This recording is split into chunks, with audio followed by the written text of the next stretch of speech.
Hello, my name is Ann Sei Lin and I'm going to do a reading of Rebel Skies. When Himura was 9 years old, his hometown was attacked by a giant tortoise.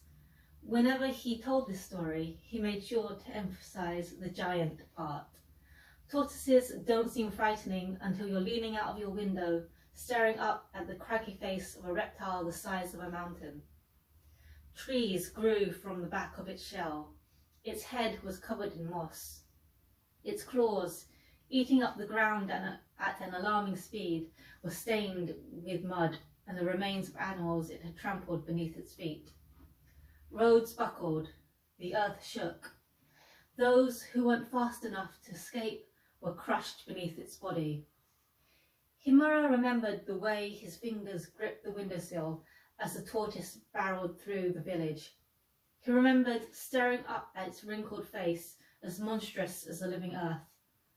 Beneath the layers of soil covering its shell, he could still see the yellowing folds of its body. Paper. The tortoise was made of paper.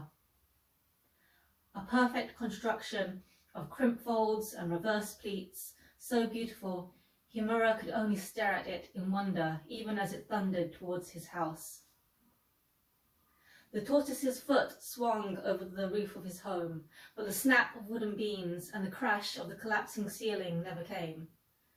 He could not remember the exact order of what happened next, only the sound and the heat. A whistle screamed above him as something struck the tortoise's back, exploding into flames that licked up the creature's body faster than wildfire. When Himura looked up again, dark shapes filled the sky. Rearing its head back in agony, the tortoise burned and the ground moved beneath Himura's feet, jolting him out of his memories. The airship's deck bobbed like a boat on the open sea.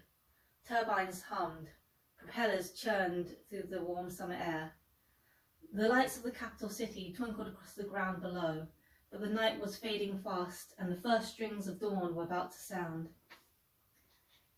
It had been a long time since Himura had thought about his hometown, or the shikigami that had been burned down by the hunters, a fiery end befitting a paper beast. No normal person would cry over the death of a shikigami, especially not one as masterless and mad as the tortoise had been. And yet, Himura had felt something like grief when he had watched it burn. It had been such a waste. "Are you still here?" An annoyed voice drew Himura's attention away from his thoughts. He turned to find the airship's navigator clambering out of the ship's hatch and onto the deck. As she pulled herself up, Himura noticed that the rings beneath her eyes had grown darker. Both her hair and her kimono were in disarray, one a tangle of knots, the other a wrinkled mess. Sleep did not come easy when one had an entire airship to keep on course. Himura took a paper square from his pocket and balanced it on the tip of his finger. "I was thinking, Sayo." Without touching it, the piece of paper folded itself into an origami crane. "About a shikigami I met when I was younger. Even though it destroyed my home, it was such a magnificent beast. I wished it had lived." He flicked the crane into the air and caught it, crushing it in his fist. When he opened his palm, the origami bird was in pieces.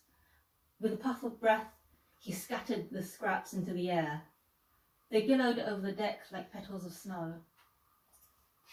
Sayo snorted. "You only say that because you're a crafter. Most normal folk would be glad to see a shikigami burn." With a flick of his fingers, Himura made the scraps of paper dance around his feet. Crafter. People had spat that word at him as though it were a curse. Others had whispered it in terror. But when Sayo said the word crafter, it was with the scorn of someone who knew Himura and was deeply unimpressed by him. "Speaking of crafters," Sayo's gaze swept across the dawning sky, "you should get going. You'll need to arrive at the Midori by sunrise. According to the captain's informant, the girl should be serving breakfast in the main banquet hall. Come back with her, or don't come back at all.